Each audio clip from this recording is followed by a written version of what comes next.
मेरो च्यानलमा तपाईहरुलाई स्वागत छ साथीहरु। आज हामी सब्सिडियरी बुक धेरै इजी यसमा क्वेशन सोधिएको हुन्छ साथीहरु। यो प्रत्येक वर्ष एक्जाममा पनि सोधिने गरिन्छ, त्यसकारणले ध्यान दिएर अलि तपाईहरु सिक्नुहोस्। यो धेरै इजी पनि छ, त्यसकारणले अलि मात्र ध्यान दिए पनि यो सिक्न सक्छौ तपाईहरु इजिली। साथीहरु, अब हामी यो ओल्ड इज गोल्डबाट एउटा क्वेशन लिएका छौं। यसलाई सोल्भ गरेर सम्झौ कि सब्सिडियरी बुक कसरी तयार पारिन्छ, सब्सिडियरी बुक्समा के हुन्छन्। साथीहरु, यहाँ क्वेशन दिएको छ, हेर्नुहुन्छ तपाईहरु। रिक्वायर्समा के भनेको छ भने परचेज बुक। साथीहरु, पहिला एउटा कुरा, यो सब्सिडियरी बुक्स जुन छन् त्यसमा कहिले पनि क्वेशनमा सब्सिडियरी बुक्स भनेर सोधेको हुँदैन। जहिले पनि purchase book, sales book, purchase return book, sales return book सोधिरहेको हुन्छ र एक्जाममा खास गरेर परचेज बुक र सेल्स बुक मात्र सोध्ने गरिएको हुन्छ। अब हामी यसलाई सोल्भ कसरी गर्ने त्यो पहिला सिकौं।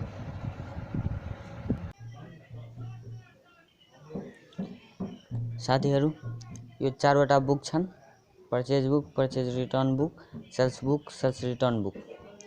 सब्सिडियरी बुक्स भन्ने च्याप्टरमा जहिले पनि क्वेशनमा यो चारवटा बुक सोधेको हुन्छ। यो भन्दा बाहेक केही सोधेको हुँदैन। त्यसमा पनि साथीहरु एक्जाममा खास गरेर परचेज बुक र सेल्स बुक मात्र सोध्ने गर्छ। कहिलेकाहीँ मात्र सेल्स रिटर्न र परचेज रिटर्न सोध्ने गर्छ। आजको टपिक हो हाम्रो परचेज बुक कसरी तयार पार्ने, ठीक छ। परचेज बुकको क्वेशन हामी सोल्भ गर्छौं र हेर्छौं यो कसरी तयार पारिन्छ सिक्छौं। यसमा के हुन्छ भने परचेज बुकमा साथीहरु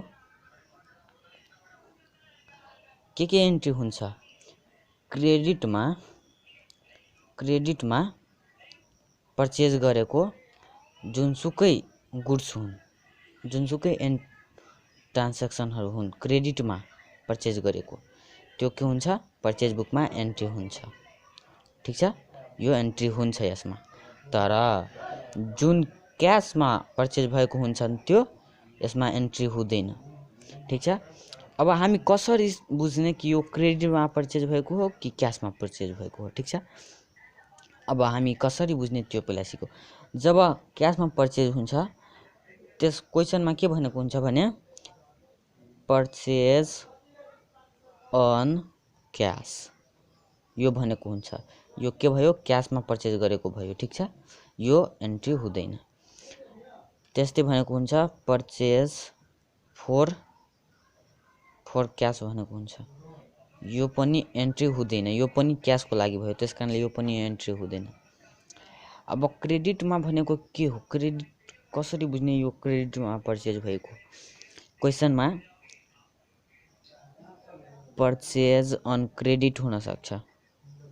अन क्रेडिट भएमा हामी बुझ्छौं कि यो क्रेडिटमा परचेज भएको, यसको एन्ट्री हुन्छ परचेज बुकमा। अर्को के हुन सक्छ, ओन्ली परचेज हुन सक्छ भनेको न क्याश हुन्छ न क्रेडिट हुन्छ, केही हुँदैन भने हामी बुझ्छौं कि यो क्रेडिटमा हो, यो पनि एन्ट्री हुन्छ, ठीक छ। यदि तपाईहरुको कन्सेप्ट दिमागमा भइसकेको छ भने, आइसकेको छ भने यो क्वेशन हामी इजिली परचेज बुक इजिली तयार पार्न सक्छौं, ठीक छ। अब हामी कसरी तयार पार्ने यो तर्फ जाऊ, ठीक छ। क्वेशन तर्फ जाऊ गरौ, ठीक छ। क्वेशन हेर्नुहोस्। यो हो यसको परचेज बुकको फर्मेट। परचेज बुक यहाँ लेख्छौं हामी। अब साथीहरु यहाँ के छ, डेट छन्, date, invoice number, particular, details अनि टोटल अमाउन्ट। साथीहरु यहाँ के छ, डेट हाम्रो ट्रान्ज्याक्सनमा दिएकै हुन्छन्। जस्तै यहाँ छन् वैशाख 1, वैशाख 20, वैशाख 21, वैशाख 22, यो सबै डेट यसमा लेखिन्छ। तर इन्भोइस नम्बर के हो भने यो हाम्रो बुकले दिएको हुन्छ, त्यसकारणले यसमा दिएको छैन, हामी यसमा केही लेख्दैनौं। पार्टिकुलर हामीले ट्रान्ज्याक्सनको के कारोबार भएको हो त्यो पहिला लेख्छौं।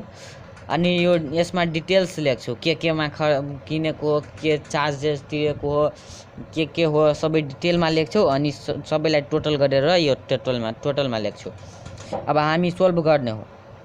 नम्बर 1 मा छन् वैशाख 1, पहिला यहाँ लेखो वैशाख 1 ठीक छ। अनि के भनेको छ परचेज फ्रम विनोद स्टोर। यहाँ के गर्ने यसरी लेख्ने विनोद स्टोर, धेरै सिम्पल छन्। यसरी यसलाई यसरी अन्डरलाइन गर्ने। अनि के छ विनोद स्टोरबाट परचेज गरेको के परचेज गरेको यहाँ दिएको छन् 60 ब्याग्स अफ राइस, चावलको 60 वटा ब्याग @RS 4000 पर ब्याग, एउटा ब्यागको 4000 भएको मूल्य भएको ब्याग, चावलको ब्याग कतिवटा किनेको छन् 60 वटा ब्याग्स। यहाँ लेख्ने 60 bags of rice @RS 4000 per KG, sorry per bag छन्, पर ब्याग। यसलाई के गर्ने भनेको डिटेलमा लेख्ने। पहिला डिटेलमा के छन् अरू ट्रान्ज्याक्सनहरू छन् त्यसै कारणले डिटेलमा लेख्ने 4000 अनि के छ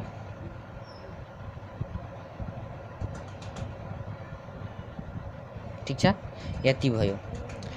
अब त्यसपछि के छन् 300 KG of sugar @RS 70 per KG. यहाँ लेख्ने 300 KG of sugar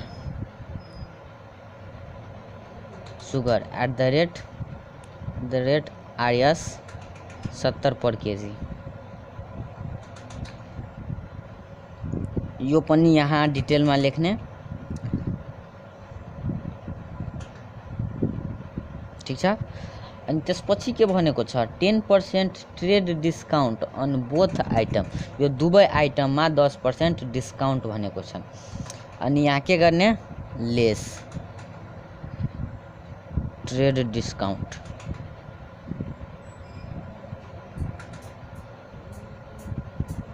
trade discount 10% of यो दुवैलाई जोडेर जति हुन्छन् त्यतिको हामी क्याल्कुलेटर पनि युज गर्न सक्छौँ। अनि के छ 24,000 प्लस 21,000 ठीक छ।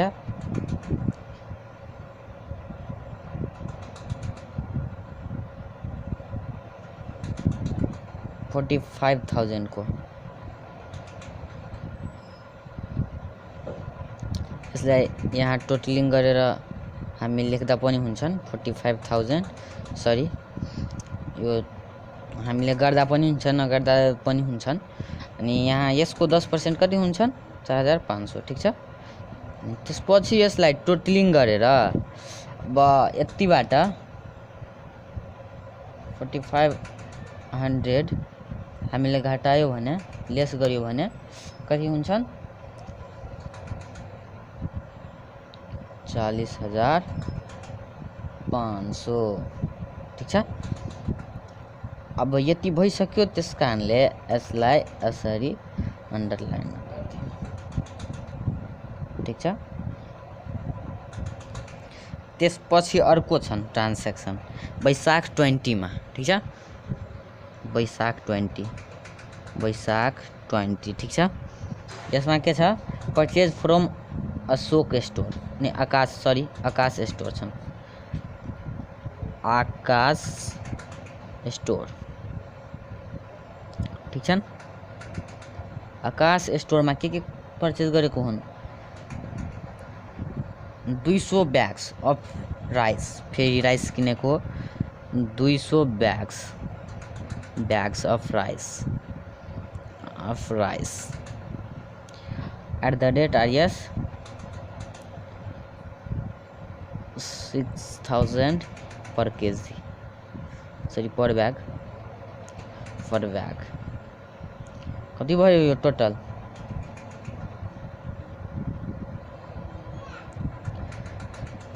यति भयो ठिक छ। त्यसपछि अर्को छ के छ 600 केजी अफ सुगर। सुगरको 600 केजी लिएको छन्। अब सुगर कतिमा लिएको छन् @RS 80 पर केजी। यो 80 रुपियाँको दरले लिएको छ ठिक छ।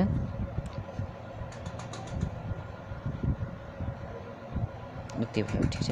यसमा केही डिस्काउन्ट भनेको छैन, त्यस कारणले यसलाई एड गरेर लेख्छौँ हामी। यसलाई फेरि अन्डरलाइन गरिदिने। कति भयो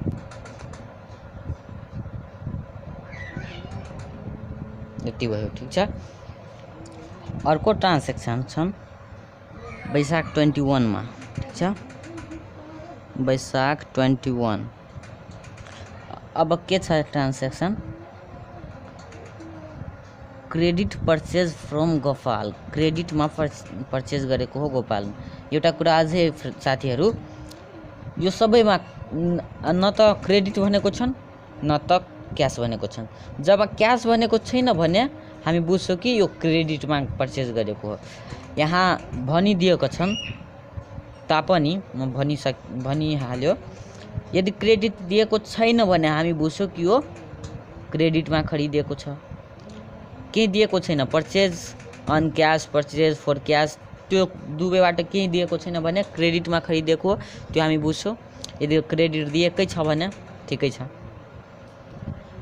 फेरि यहाँ के छ फ्रम गोपाल ठिक छ। यहाँ गोपाल लेख्ने। गोपाल के खरिदेको छ गोपालबाट एकाउन्ट बुक्स 10 कपीज। एकाउन्ट बुकको 10 वटा कपी खरिदेको छ। यहाँ लेख्ने एकाउन्ट बुक्स 10 कपीज।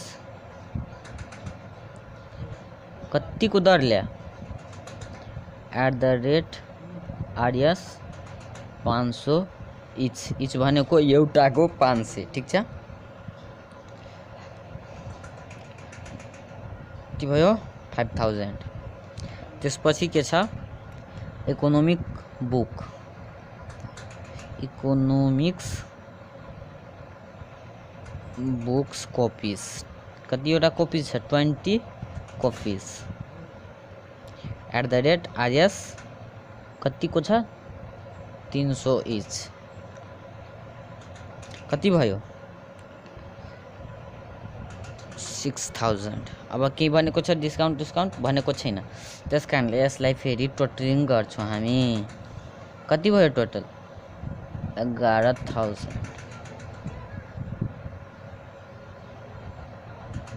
ठिक छ। त्यसपछि के छ वैशाख 22 मा के छन् 30 exercise books were purchased from fund on cash. यो अन क्यास भनेको छ म पहिला नै भनिसकेको छु। यो जुन क्यासमा हुन्छन्, जुन ट्रान्जेक्सन हामीले क्यासमा पर्चेज गरेका हुन्छौँ त्यो के गर्छौँ पर्चेज बुकमा एन्ट्री गर्दैनौँ। त्यस कारणले यसको एन्ट्री यसमा हुँदैन। अब यसलाई टोटल गरेर यहाँ लेखौँ। यति भयो यसको answer. Subscribe now and press the bell icon. Never miss an update from Tips Official.